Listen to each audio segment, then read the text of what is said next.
Some centuries have cooler names than others. Historian Will Durant labeled the Reformation period the Age of Faith and called the 18th century the Age of Reason. Lately, I've been wondering what historians will want to call this century, and I think a good candidate might be the Age of Complaint. The thought came to me the other day when I read Philippians 2:14, saying that we are to do all things without grumbling or arguing. I'm not sure that I could find a directive in Scripture that is more out of step with the spirit of the current era. As proof, I submit the ubiquitous and generally disingenuous phrase, "I don't know who needs to hear this, but..." It's one that often shows up in Christian posts on social media. I don't know who needs to hear this, but most of the time the person who uses this phrase knows exactly who they think needs to hear what they're about to say.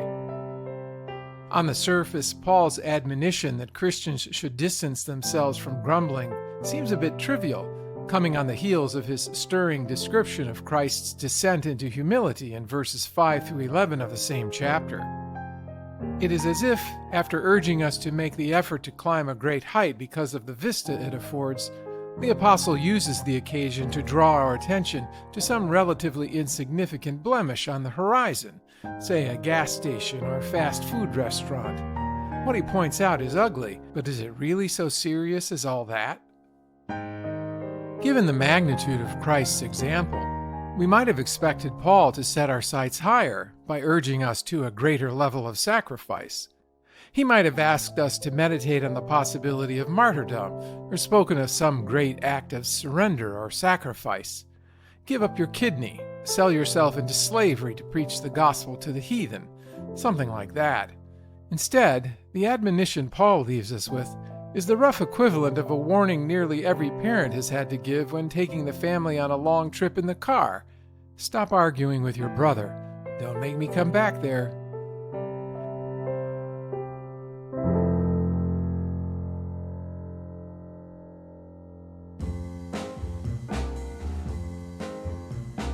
Not only are grumbling and arguing commonplace occurrences in everyday life, they are now a source of popular amusement thanks to social media.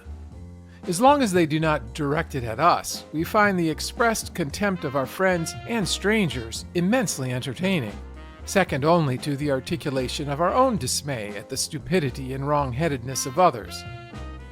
Censoriousness is no longer a character flaw. It is treated as a virtue, especially on social media, where our observations compete with one another for the audience's attention. We do not feel that we have done our job until we have driven a stake through the heart of our opponent's argument. The sharper the comment, the greater its sticking power. It's even better if we can express the sentiment with the cynic's half-smile.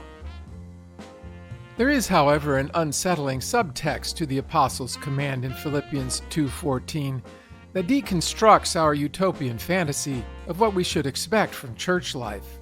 When Paul tells us that we must do everything without grumbling or arguing, he implies that others in the church will provide many opportunities to do those very things. Tertullian, the 2nd century church father from Carthage, wrote that observers of the early Christians marveled at what they saw. It is mainly the deeds of a love so noble that lead many to put a brand upon us, Tertullian wrote. See how they love one another, they say, for they themselves are animated by mutual hatred.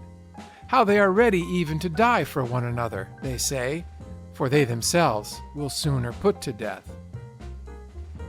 Paul's directive to stop grumbling provides a necessary counterpoint that helps us to understand the true nature of the love Tertullian's quote describes. Those early pagans made their observations from the outside. They saw the behavior of Christians after grace and the gospel had done their work. Beyond their vision was the underworking of the flesh that created the occasion for those remarkable acts of love. If they had looked at the same deeds from that perspective, they might just as truthfully have declared, "See how they irritate one another."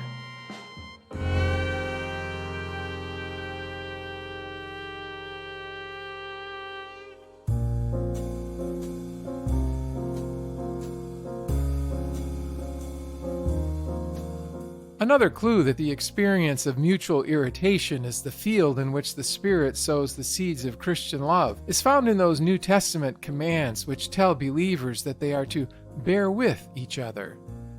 The elegance of this phrase does not do justice to the experience it describes, and it would perhaps be more honest to translate the command, "Put up with one another." Such language signals that Christian fellowship is as liable to be an act of endurance as it is a love feast. Indeed, the frequency with which Paul speaks about the church's relational difficulties in his letters gives one the impression that Christian fellowship is primarily the practice of enduring the company of those who would otherwise be unlikely companions. In his poem, The Death of the Hired Hand, Robert Frost defines a home as the place where, when you have to go there, they have to take you in. In the same poem, he also proposes an alternate definition when he says that home is something you somehow haven't to deserve. It strikes me that we could say the same about the church. Throughout its history, the church has struggled with two related problems where community standards are concerned. On the one hand, it has often veered in the direction of perfectionism. Perfectionism, in turn, inevitably leads to hyperbole. When I say that the church has veered in the direction of perfectionism, I do not mean that it reaches a state of perfection on this side of eternity, or even necessarily makes a serious attempt to do so. Rather, it is a habit of one-sided expectation. We make demands of others that we do not require for ourselves. When the church slips into perfectionism, it falls into a state of mutual disappointment. We used to call this Pharisaism, the hypocritical practice of expecting more from others than ourselves. According to Jesus, the chief problem with this moral affliction is not merely its failure to meet the standard it sets, but its lack of self-awareness.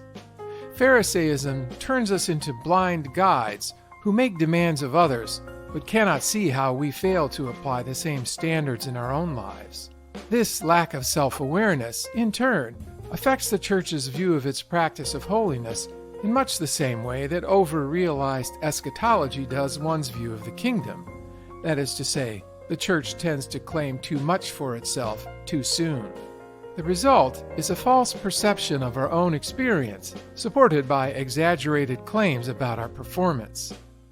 We have a fatal tendency to exaggerate the faults of others and minimize the gravity of our own, John Stott observes. We seem to find it impossible, when comparing ourselves with others, to be strictly objective and impartial. On the contrary, we have a rosy view of ourselves and a jaundiced view of others. It's easy to see how such a view would lead to grumbling and criticism. The inevitable result is a toxic mixture of self-satisfaction mixed with disappointment. We are pleased with ourselves while being irritated with others, and we fail to understand why they can't be more like us. The irony, of course, is that they are like us, or rather, we are like them, and we can't see it. But is Paul's message in Philippians 2:14 essentially that Christians are irritating, and that we need to just suck it up and put up with the unpleasantness that comes with such an unfortunate condition? Far from it. The church is not a community that has already arrived at perfection, but one in the process of becoming. The Apostles' command implies not only the power of the Spirit to control our innate tendency to grumble and criticize, but it rests on a promise of transformation through the gospel. We are to do everything without grumbling or arguing, so that we may become blameless and pure, children of God, without fault in a warped and crooked generation. Self-help gurus tell us not to sweat the small things, but it turns out that it is precisely in the small things where grace is most needed.